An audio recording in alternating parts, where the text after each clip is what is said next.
Do you feel that consistency is a problem for you, or establishing routines is a problem? You start one thing, but it is difficult to be consistent for that thing and you fall off the wagon. Hi, this is Atya here. Welcome to PhDpreneur, where we discuss mindset, PhD, and personal finance. I was just going through few of the Facebook groups and I found out that there are many people who have problem with maintaining routines or maintaining, consistency.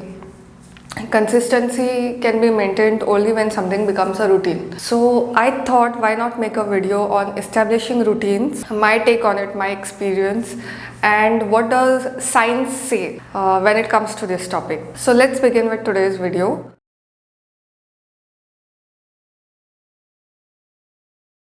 When does a routine get established? I'm flashing a quote over here and that will make it more clear. The reason being repetition. Anything you repeat, you kind of get into the groove. You start maintaining consistency and establishing routine. So repetition is the keyword over here and it is backed by science.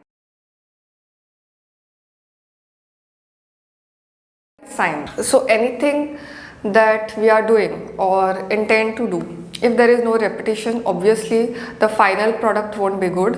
If there is no repetition, the flaws will still be there. Sometimes routines and habits can be seen as something boring, mundane, which makes life monotonous. Initially even I felt so, and I have seen many of my colleagues and friends saying that your life is boring and this and that, but let me tell one thing, routines give the most stability to life, and even if you need to explore anything or even if you have to try anything, routines give you the space, time and schedule to try all that.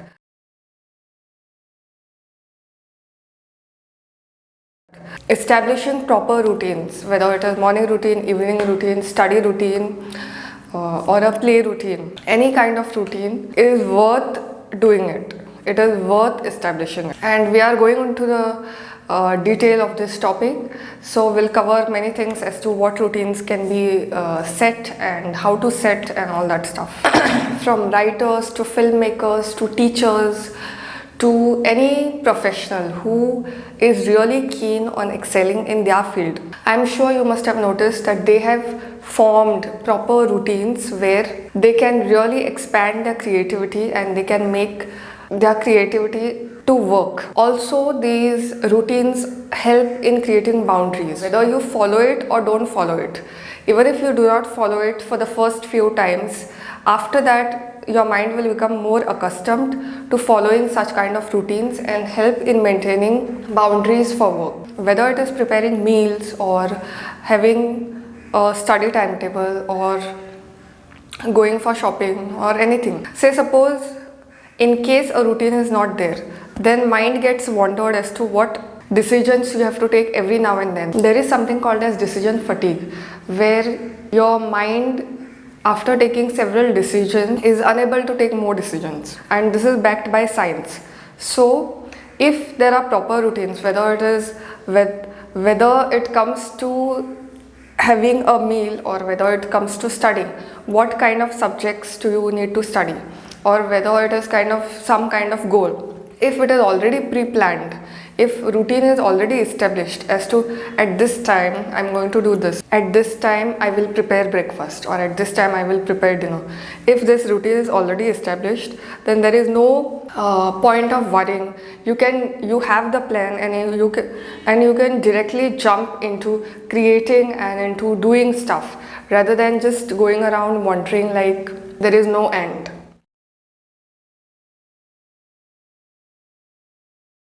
The word habit and routine, they are often used interchangeably, but they are not the same. A habit is when a series of action is performed or a specific action is performed with no intention. There is no willpower required, whereas a routine needs to be planned, it is intentional, and then it turns into a habit. A behavior has to be performed in a routine before it becomes a habit at all. The problem is that many of us try to skip this routine part and directly move on to forming a habit, which is not the way this process takes place. What are the different types of routines that can be set? Routines tied to a particular time, for example, morning routine and evening routine. These are just my examples. You can alter it as per your lifestyle. Like for example, for morning routine, you can have workout or mindfulness or maybe a walk, and for evening routine, you may have a journaling practice. So these are some of the things. You can tie it to a particular behavior or you can tie it to time. For example, you can do workout at say suppose 7 o'clock in the morning, or you can do workout after waking up half an hour after waking up.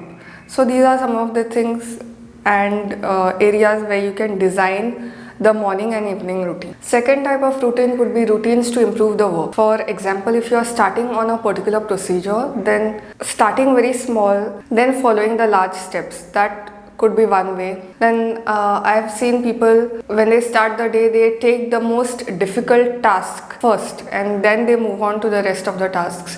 That is one way of looking at it. Having a dedicated study routine. For example, if in a day half an hour or 1 hour there could be study, and this is not only for students. Study is required for all professionals, even if it is business or even if it is something freelancing, to research about your work, to research about the market trend. Routines related to communication or follow-up routine. If a task is done or if a task requires somebody else to do it, then what is the follow-up routine that we are going to follow, whether it is through email or through text message or voice message, whatever it is.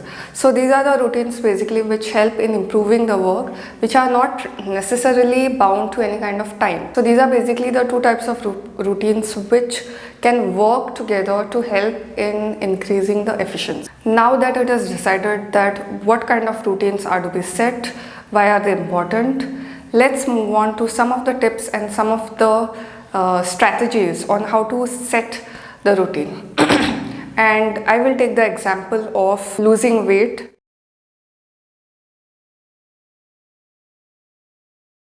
So the first thing is setting an intention. So I think losing weight not only could be for aesthetic reasons, it could also be for health reasons, it could be also for increasing the energy levels of the body. Setting an intention as to why it is required and what is the larger picture, that helps. We don't take into account the problems that will come. For example, if your intention is to lose weight by a certain time period and there are festivities around it, how are you going to work around the festivities? That is number one. Second, if there are leaves or if you fall sick, then how all these contingencies need to be worked out. So making a plan for that is essential. All these ideas are of least importance unless a time is given to it. If there is a plan to work out, then at what time, whether it is morning or evening. If any class has to be joined, whether it is for workout or for any mindfulness activity, because mind exercises also play a role in losing weight, isn't it? Basically, having a schedule for whatever plans and giving yourself a deadline helps. Then forming micro habits. For example, if somebody who has never worked out, then 30 minutes of workout would be too much. Then just a casual stroll, this would be a micro habit. So these micro habits help in getting the mind into the right frame as far as goal achievement is required. Also, there is a concept called as temptation bundling. Temptation bundling means having an activity which is enjoyable and you pair it with something which may not be so enjoyable but it is required. And I'll explain with an example. Say suppose a person wants to study or have a study routine, and the person ends up watching lot of TV. Say suppose 1 hour of TV followed by half an hour of study for beginning. Okay, this can help in first of all starting the habit, and it helps in avoiding any kind of overwhelm that occurs because of this habit. In the process of setting routines, there will be several times where we fall off the wagon. Then what happens over here, how the mind tricks us is that the guilt and shame is so much that it does not allow you to move forward.